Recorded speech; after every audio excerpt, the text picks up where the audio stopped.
News 18 Bangla আপনাদের সকলকে স্বাগত। তনয় রয়েছে আপনাদের সঙ্গে। আফগানিস্তানের মানুষের কাছে ভিলেন পাকিস্তান, ইসলামাবাদী অক্সিজেন জুগিয়েছে তালিবানকে। নিউজ 18-কে এক্সক্লুসিভ সাক্ষাৎকারে অভিযোগ সদ্য প্রাক্তন ভাইস প্রেসিডেন্ট আমরুল্লাহ সালের। আমেরিকার দেওয়া অনুদান পাকিস্তান তালিবানকে দিয়েছে বলে চাঞ্চল্যকর অভিযোগ সালের। It's very clear the Taliban were never under pressure in Pakistan. They used Pakistan as a support base. They were not having sanctuaries there. The whole of Pakistan was in the service of the Taliban. United States tried to incentivize the Pakistani cooperation to buy it. The more they paid, it more emboldened the Pakistanis to provide more services and more aid to the Taliban. So the issue of a nuclear state sponsoring terrorism and insurgency against our Western allies and the Afghan state was never addressed. The purpose of the Doha office was to keep the international community divided, keep them hopeful for a peace process which did not exist. But they were investing on military conquest, and Pakistanis were backing them wholeheartedly, and it was an unwavered support. So that's reason two. In the last 2 years, the Republic came under enormous pressure from our American allies. There came a time they blackmailed us. They said, if you either you release the prisoners or we will cut aid to you. We will decrease our military assistance to you. We will entirely cut it. And we said, are you sure these people do not end up back in the front lines? And their answer was no. Whereas they all ended up in the front lines. So it was not prisoner release. It was gifting the Taliban a division of highly radicalized fighters. The bottom line is NATO is gone, US military is gone, but the Afghan people are not gone. Haqqanis are running Kabul, and needless to explain who the Haqqanis are. This is a shame, and this is a betrayal, and I don't want to be part of that shame. I don't want to be part of that betrayal. We will fight. We will fight until the enemy believes and comes to a conclusion that Afghanistan should remain Afghanistan and it should not become Talibanistan. তালিবানকে শেরনির হুঁশিয়ারি, ভয়ে দেশ ছাড়েননি। দেশ ছেড়েছেন যাতে দ্বিগুণ শক্তি নিয়ে তালিবানের বিরুদ্ধে ঝাঁপিয়ে পড়তে পারেন। হুঙ্কার আফগানিস্তানের সবথেকে কম বয়সী মহিলা মেয়র জারিফা গাফারির। वो बोलते हैं ना कि अगर शेर 2 कदम पीछे लेता है इसलिए कि वो आगे छलान बहुत अच्छे से मारे। তালিবানের ভয়ে দেশ ছাড়েননি। দেশ ছেড়েছেন যাতে দ্বিগুণ শক্তি নিয়ে তালিবানের বিরুদ্ধে ঝাঁপিয়ে পড়তে পারেন। অত্যাচারী রক্তচক্ষু উপেক্ষা করে হুঙ্কার জারিফা গাফারি। আফগান মাটিতে নারী স্বাধীনতার আরেক নাম জারিফা।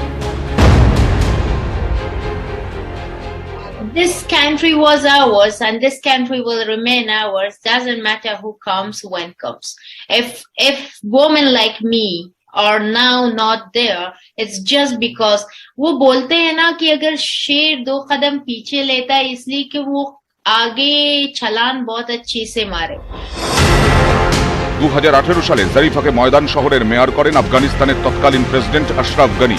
তখন জারিফার বয়স মাত্র 26। আফগানিস্তানে তিনি সবথেকে কম বয়সী মহিলা মেয়র। তারপর থেকে সমাজের নানা স্তরের মহিলাদের লড়াইয়ের পাশে থেকেছেন জারিফা। তালিবানের উত্থানের পর থেকেই দেশের বাইরে জারিফা। তার খোঁজে একাধিক জায়গায় তল্লাশি চালিয়েছে তালিবান জঙ্গিরা। তার বাড়ি রক্ষীদের মারধরও করা হয়েছে। গত বছর বাড়ির সামনে জারিফার বাবাকে গুলি করে খুন করে তালিবান। তবুও লড়াইয়ে অনড় এই Afghan Sherni. I want to talk to the leaders. I want to talk to Mahibatullah. I am here. I'm taking the responsibility. I'm avoiding all the pain, all the suffer, everything that I have been through it just because of Taliban. দেশের বাইরে থেকে লড়াই চালিয়ে যাচ্ছেন আরো এক আফগান মহিলা, অভিনেত্রী মালিশা হিনা খান। হিনা টুইটারে লিখেছেন, আফগানিস্তান থেকে খবর পেলাম আমার পরিবারের 4 জনের মৃত্যু হয়েছে তালিবানের গুলিতে। আমি ভাগ্যবান ভারতে আছি। দেশের মাটিতে তালিবানের বিরুদ্ধে লড়ছেন আফগান মহিলারা। লড়াই চলছে দেশের বাইরেও, কখনো পপস্টার আরিয়ানা, কখনো সাংসদ আনারকলি। নিউজ 18 বাংলা। ঘুরপথে ফতোয়া তালিবানের নিশানায় সেই মহিলারা। তালিবান মুখপাত্রের পরামর্শ, নিরাপত্তার স্বার্থে আপাতত বাড়িতেই থাকুন। মহিলারা কিভাবে চাকরি করবেন তার নাকি রূপরেখা তৈরি করছে তালিবান।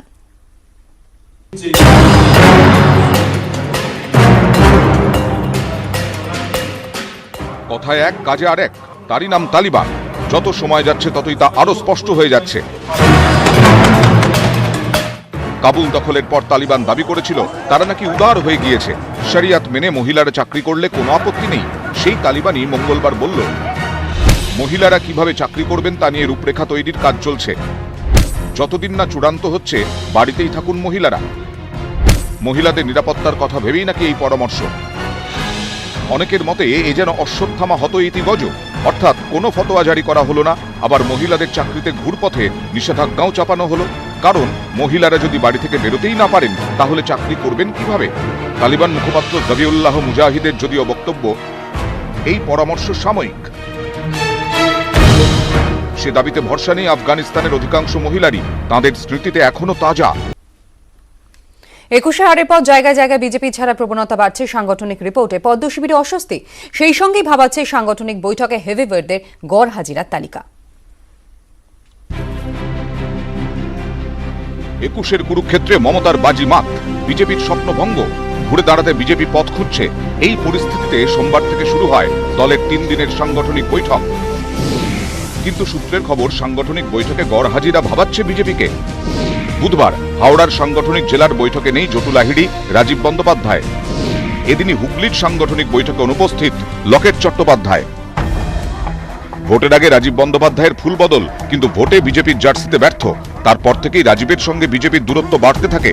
দলের সমস্ত কর্মসূচি এড়িয়ে যেতে থাকেন তিনি, বরং তৃণমূল নেতাদের সঙ্গে তার যোগাযোগ প্রকাশ্যে আসতে থাকে।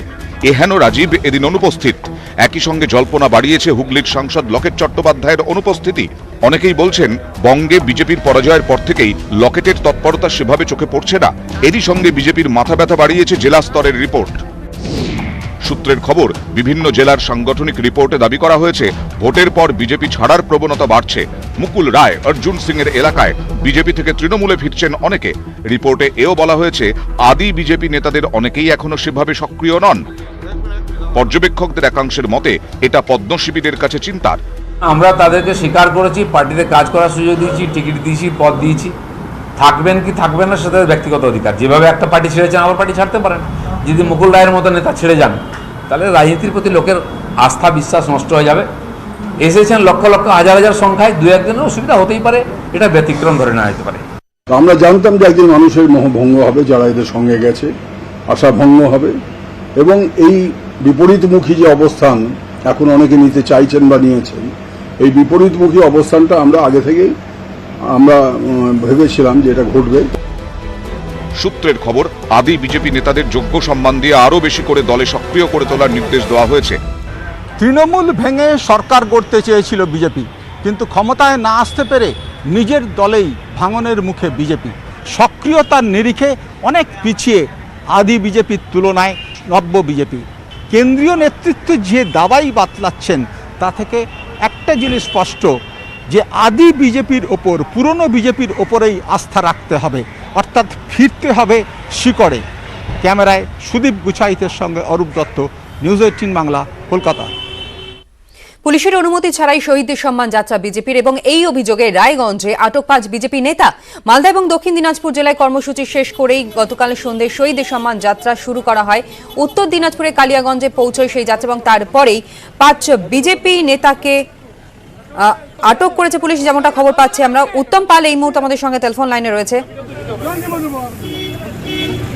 উত্তম, ঠিক কি ঘটনা ঘটেছিল এবং পুলিশ যে 5 জনকে আটক করেছে ঠিক কি কারণের জন্য? হ্যাঁ, গতকাল উত্তর দিনাজপুর জেলার কালিয়াগঞ্জে শহীদ সম্মান যাত্রা পৌঁছায়। সে কালিয়াগঞ্জে সভা শেষ করে রায়গঞ্জে ঢোকার মুখে রায়গঞ্জ মিডওয়ালে এই শহীদ সম্মান যাত্রার একটা অনুষ্ঠান হওয়ার কথা ছিল। পুলিশ আগের থেকেই আপত্তি করেছিল যে এই অনুষ্ঠান করা যাবে না, কারণ পুলিশের কাছে এই সভার কোনো অনুমতি নেই। কিন্তু তার জন্য পুলিশ সেই মাইক এবং চেয়ার টেবিল তাকে নামিয়ে নিয়েছিল। কিন্তু শহীদ সম্মান যাত্রা যখন মিডওয়ালে পৌঁছায়, পুলিশের অনুমতি ছাড়াই সেখানে সভা হয়। সভা নির্ধারিত নির্বিঘ্নে শেষ হয়।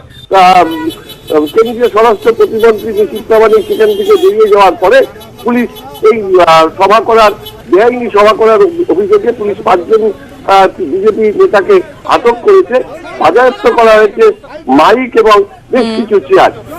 এরপরে পুলিশ তাদেরকে রায়গঞ্জ থানায় নিয়ে এসে তারপর পরিস্থিতি স্বাভাবিক হয়। ধন্যবাদ।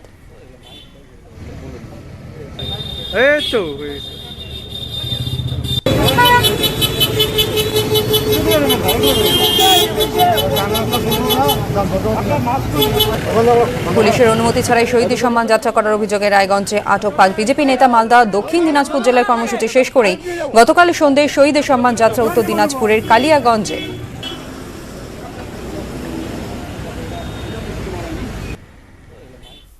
প্রশাসন এসে আমাদের এই প্রোগ্রাম বন্ধ করতে বললো এবং কি মঞ্চে থেকে আমাদের সমস্ত চেয়ার বা লাইট টাইট ওনাদের নিজের নির্দেশ করে সব খুলে দিলেন।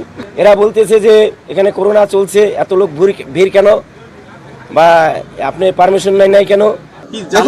এইসব ছোট ছোট বাধা প্রতিকূলতা, এইসব আমাদের যে মহৎ উদ্দেশ্য আছে তাকে কখনোই এখানেই আটকাতে পারবে না। পুলিশ আধিকারিক রয়েছে, প্রশাসনিক আধিকারিক রয়েছে, সবাইকে জানানো হয়েছে, এটা নতুন কোনো বিষয় নয়।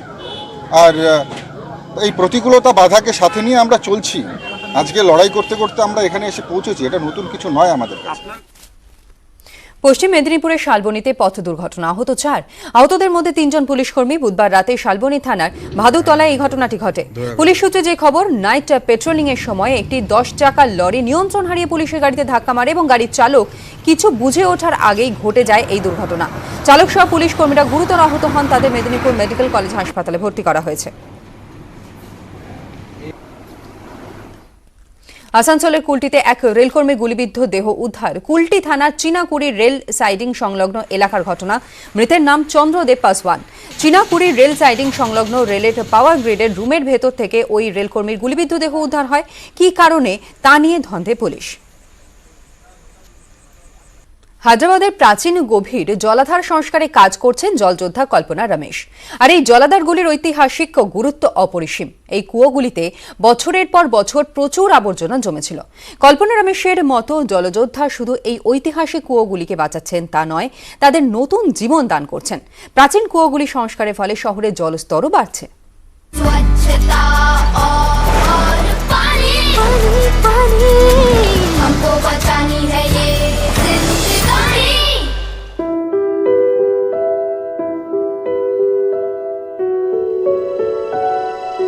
I'm here today at the Bansilal step well, and you can see water right behind me. There is water that we found in this well.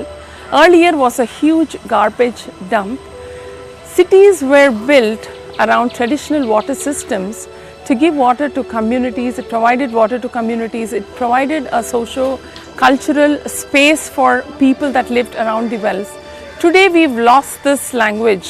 If we can restore these step wells and bring back water like these, the groundwater here can improve and the communities around can enjoy this groundwater for a long time and make it sustainable for themselves.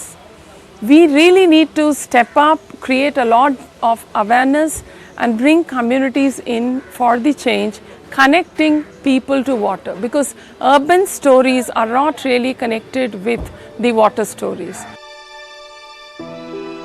While doing well restorations, I realized that these are great collection points for rainwater. And when I saw the success story of 2-3 wells we restored, I started taking it on me to restore the heritage step wells in our city. We have been very, very dependent on the pipe supply, the tankers, and on bore wells. So I wish to bring back the context. We need to reconnect people to the well. It's not just water and improving groundwater, but it is also showcasing respect to water.